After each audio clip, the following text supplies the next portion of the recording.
Very warm welcome to the new episode of Ink and Insights. This is your host Sumit Sharma Samir. If you are interested in listening to the thought leaders from around the world, please subscribe to my channel.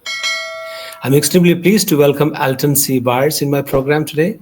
Alton C. Byers is a mountain geographer, conservationist, and mountaineer specializing in applied research, high altitude ecosystems, climate change, glacier hazards, and integrated conservation and development programs.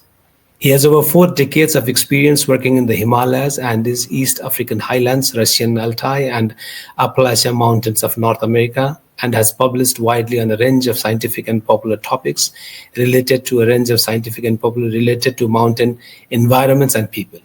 He is an author and co-editor of Mountain Geography, Human and Physical Dimensions, and is currently writing a book, Applied Research and Action in High Mountain Environments, Lesson Learned from the Himalayas, Andes and Appalachians. Following a distinguished 25 years career with the Mountain Institutes, an international non-profit organization, he joined the Institute of Arctic and Alpine Research at the University of Colorado as a faculty research scientist. Alton, welcome to Ink and Insights with Sumit Sharma Samir. Great, thank you for having me. Can you please tell us what first drew you to the mountains and eventually to Nepal? And what was your initial experience like when you first set foot in the Himalayas? Yeah, well, my father was Foreign Service, so I was living in mountain countries from the age of 3. By the time I was 14, I was climbing and trekking in the hills of Greece. I climbed Kilimanjaro at age 16. I tried to climb Mount Fuji at age 3, but I failed, and it took until I was 50 to accomplish that. But so I was in the mountains all my life, but I think it was going to Boulder, Colorado in the early 70s, working on my undergraduate. Boulder is very much a mountain town right in the middle of the mountains and just filled with mountain culture. Mountain climbers, mountain artists, mountain musicians, everything to do with mountains was there. Very inspirational. But also a lot of climber writers, I call them. People like Michael Tobias and Jeff Long or Pat Ament that were also going on expeditions to Nepal. In fact, Jeff Long went to Makalu in the early 70s, and I found that to be very exciting. And so in 73, I wanted to go too. I came to Nepal and I trekked for about 5 months. In the fall of 1973, basically, from Pokhara around Annapurna, from Pokhara to Kathmandu, from Kathmandu to Everest, from Everest to Makalu Barun. And that was a very critical time in my development. I think that's where I finally understood that what I wanted to do with my life was to help conserve mountain environments and some way help mountain people. Right. And over the years, how has your relationship with Nepal evolved, both personally and professionally? Right. Well, I've worn many hats in Nepal. I've been a climbing guide and a trekking leader. I've worked for major USAID projects in the early 80s in Mustang Nagdi, Gorkha. I've gotten my master's and my PhD studying different aspects of mountain life in Nepal. Helped set up the Makalu Barun National Park in the early 1990s when I lived in Kanbari with my wife and 2 young children then. And the late Narayan Pudel and Dr. Tirthaman Musky and I and my colleagues helped set up the new national park. So I've worn many, many different hats, and I think it's all sort of evolved into what I am now, which is an applied researcher. I do research every year. Even now, I'm spending 3 to 6 months per year in Nepal studying different topics, mostly climate change and glacier hazards, but have also evolved into something of an educator as well. I do a lot of teaching and a lot of training these days. Right. You just mentioned, Alton, that you have worked with Nepali scientists, local leaders. What have been the most impactful collaboration? Yeah, the most impactful, I can think of 2 offhand. One was when I worked with Angrita Sherpa from Kundi, in the early 90s on a project we called Alpine Conservation and Restoration. And basically, we worked with the lodge owners to help protect and restore alpine ecosystems in the Mount Everest area, and then also Makalu, and then also we took that to Peru. The same model worked elsewhere. That's because they were building lodges in the early 2000s in the Alpine, and they were harvesting the shrub juniper for fuel. They didn't have wood; they had to use local materials. So that was one. The Khumbu Alpine Conservation Council that local people formed then went on and stopped the burning of shrub juniper in the Everest base camp because they knew they were burning tons and tons every year. So anyway, that was very extremely rewarding. And the second was working with the Sagarmatha Pollution Control Council, the SPCC.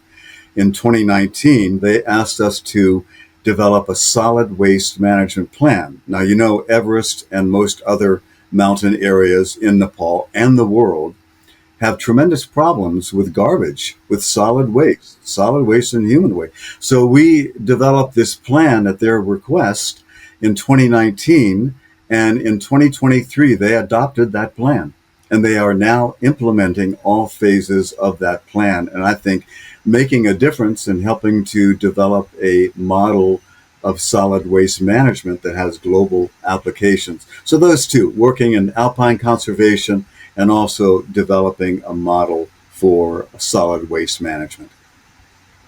Wonderful, Alton. And how do you see the role of indigenous knowledge systems in mountain conservation? I think it's absolutely critical, and not just mountain conservation, but in development and in natural hazards. And the reason being that local people have this knowledge that goes back decades and centuries, and a scientist can't hope to replicate that. Okay, so by consulting with local people, you add that element of people who know the country, know the wildlife, know the flora, know the hazards. They can see what's changed.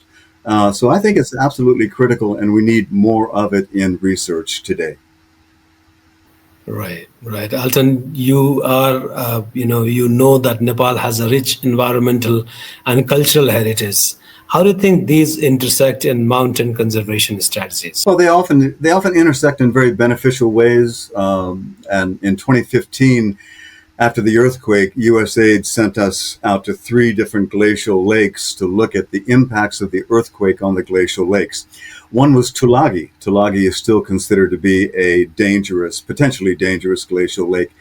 What we noticed in that valley, though, was that local people were protecting the medicinal plants. Okay, they had a system that they had developed themselves where they would harvest a plant one year and then let it rest for 5 years.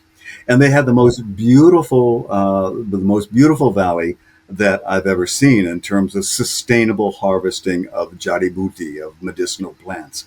Now, the problem is that elsewhere we're losing that knowledge. Young people don't have that knowledge anymore, so we have the threat of loss of biodiversity and loss of this traditional knowledge. Right. And you have they spent decades, conducting high altitude research. What are some of the biggest logistical and scientific challenges of working in such extreme environments? I think the biggest single challenge of working in high altitude environments is called acute mountain sickness, AMS, that is altitude sickness. And the reason is that people will not take the time to acclimate to high altitude, and then they get sick or they die. Okay, above 3,000 meters, you can only really go safely 100 meters per day. Okay, and once you get to 300 meters or 1,000 feet, you take a rest day. And you do this as you go higher and higher and higher, and your body then acclimates naturally to high altitude. Well, people don't always do that. They run up as fast as they can, or they think that their time is so valuable, they don't have time to acclimate, and they get sick or they die. So it's a very serious problem. I would encourage all young researchers now and in the future to learn about this and take this seriously. Right. And Alton, yourself, how do you balance being a scientist, explorer, and conservation advocate in your work? It's easy because I see all three as are related, and I'm a multitasker. Okay, so a typical day for me is get up in the morning and work on the latest book or article or proposal, and then I go out into the garden to pick tomatoes or potatoes or corn. I like to grow my own food, hunt my own meat, a little unusual as a scientist in that way. Then I'll come back and work on the logistics for the next expedition. Okay. Then I go out for a 2 hour walk in the mountains. So it's all related. The physical, the research, the philosophical is all related. So it's very easy. Right, right. I mean, easy for someone like you who has already been, you know, changed your daily habits in that way. Yeah. Us, even to imagine that is something different. Oh, I guess maybe so. Right. So, what do you think, Alton, are the most alarming changes you have seen in the Himalayas due to climate change? Well, the most alarming, I think, and it took us all by surprise because, I think back on the 1970s, 1980s, certainly early 1990s, and climate change was not in our vocabulary. Nobody talked about that. We talked about the crisis, the deforestation crisis, or some other crisis. So I think the most alarming, of course, is the development of glacial lakes, potentially dangerous glacial lakes. But even more alarming than that are the things that we don't understand. My colleague and I, Wilfred Haberly, wrote an article for the Nepali Times a few months ago about changing permafrost. So what that means is that even permafrost, that perpetually frozen rock and ground at the highest altitudes, 27,000, 28,000 feet, that's changing. And we're seeing a greater incidence of rocks, of solid mountains breaking in half and plummeting down and causing a cascading series of events that then cause the floods. So there are a lot of things that we're just beginning to realize. It's not only glacial lake outburst floods, but things like floods that originate from within a glacier, or changes in permafrost, or new types of ice debris flows. So yeah, these are things that are quite alarming, and I think we need to keep up the research. And as I said in my article just 2 weeks ago in the Nepali Times, we need to be more proactive about these hazards. We can't just wait and let them happen. We need to be developing early warning systems, for example, now, or understanding the risk of a lake forming and doing something about it now. Warm services to delight your senses, taking hospitality to newer heights. Nepal Airlines. तिमीसँग अब धेरै time छैन है, बिहे गर्नु छ भने गरिहाल, नत्र घरबाट मलाई अन्तै बिहे गर्दिनु। भर्खर 3 वर्ष भयो एमबीबीएस जोइन गरेको। 5 वर्षको कोर्स हो। के भो? अचम्म छ। Excuse me sir. सर मेरो 5 वर्षको कोर्स 3 वर्षमा सकाउन मिल्दैन? Get out.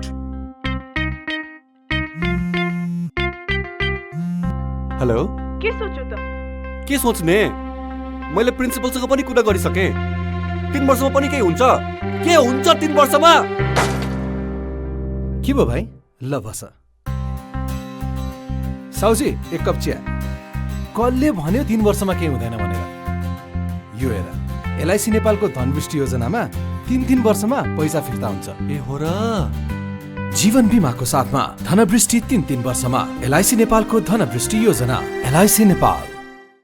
And you just mentioned that, glacial lake outburst floods are also a recurring concern in Nepal. How do you assess their risks and mitigation? Yeah, well, their risks are normally assessed by looking at different parameters, such as the size of the lake, the volume of the water, potential triggers. A trigger can be an ice avalanche into the lake. It might even be a lake that's higher, and that lake floods and falls into the second lake.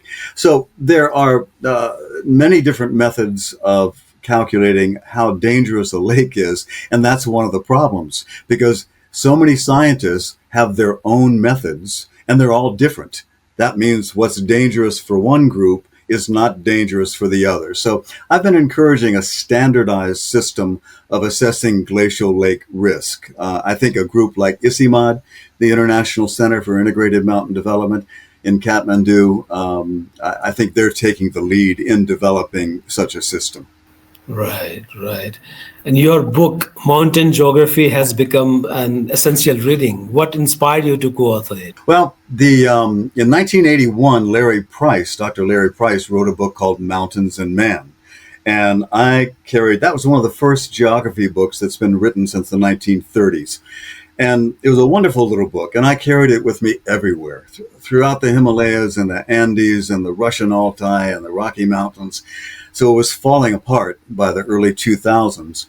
And a group of colleagues of mine and I got together and said, hey, Larry's book is good, but it's dated. We need to update this book. So what we did is with Larry's permission and the University of California Press's permission, we revised the chapters to update them with more current references. But we also added chapters that Larry didn't have, such as mountain people or mountain sustainability, climate change, okay? All these things were not included back in the 1980s. So we developed a book called Mountains, Physical and Human Dimensions, and it's been very well received. And in fact, we republished it in Kathmandu, and ICIMAD distributed it to all 8 Himalayan Hindu Kush countries, to dozens of different universities. But Sumit, what you have to understand is this book is already dated. It was published in 2013. So we need a revised edition now to update that book. And this time, when it's done, I hope that we also have more authors, not just from Europe and the US. We need authors from Nepal and China and India and Peru and Ecuador and mountain countries all over the world, and not just the standard European and American or Western authors. Mm-hmm. Right, right.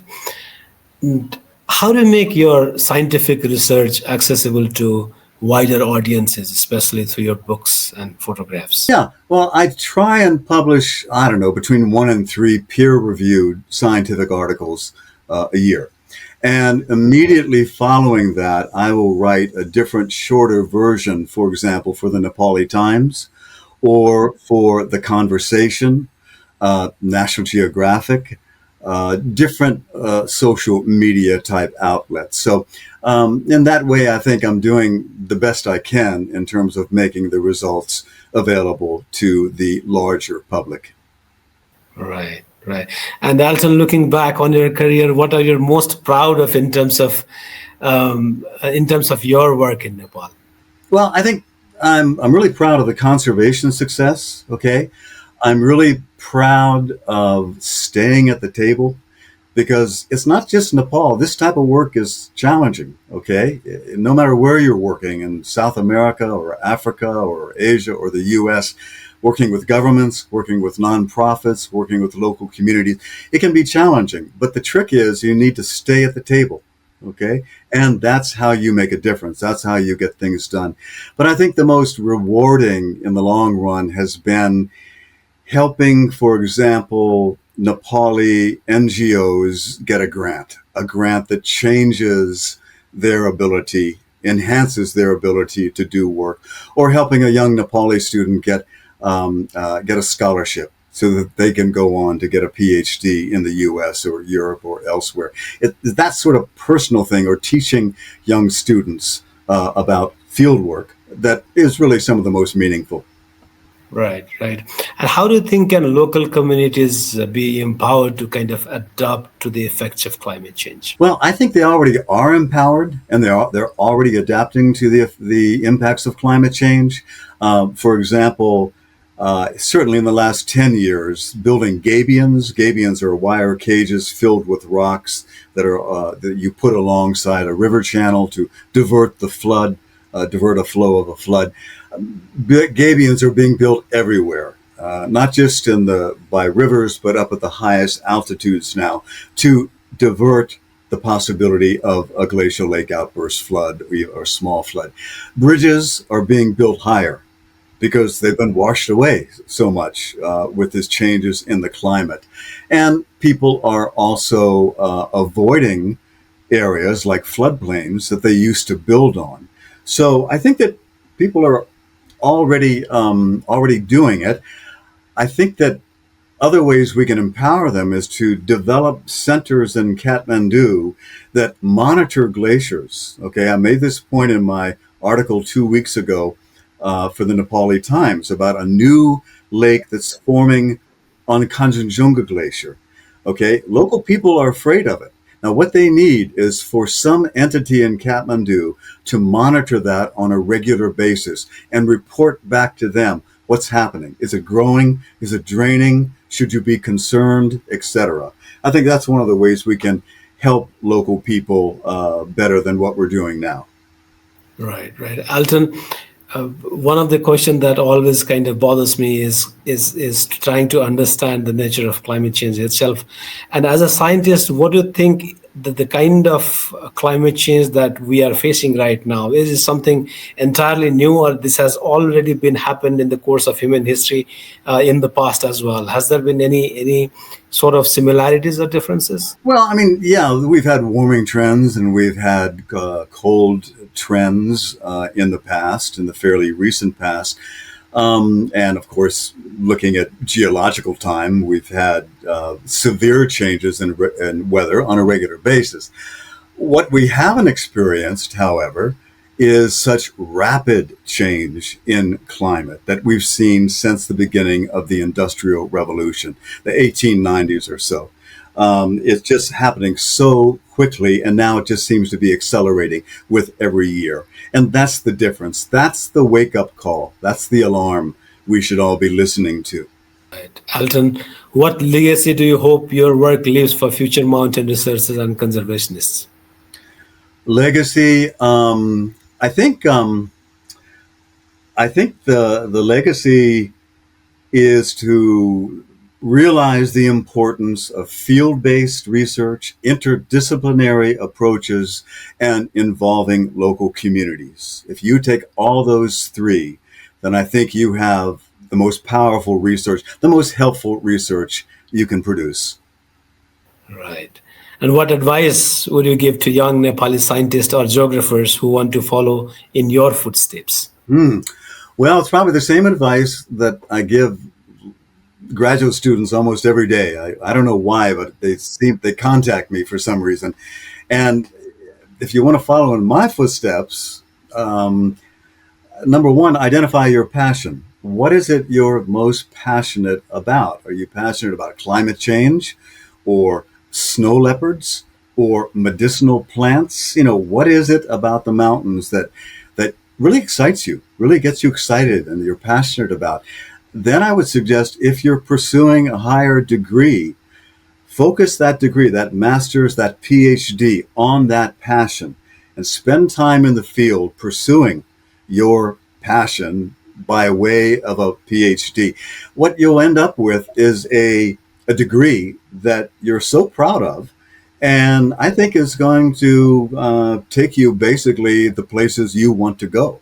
So that would be my advice if I had to give advice. I wouldn't give advice normally. Right. And what areas of research or policy do you think are most urgent for the Himalayas in the next decade? Well, I think the things we're seeing now, you're probably too young to know, but I mean, Nepal has changed so dramatically in the last 20 years. Or the Nepal that I saw back in 1973 as a 21-year-old is totally different from the Nepal today. And I think you have the same challenges that many countries have throughout the world, and that includes pollution. Okay, Kathmandu has the dubious distinction of being the most polluted city in the world. You need to fix that. That can be fixed. Outmigration is causing problems. There are benefits, but there are also problems. Loss of biodiversity is something that I'd be concerned about. Now, they're building roads everywhere. That's a big change. There were very few roads in 1973, and now they're bulldozing roads everywhere.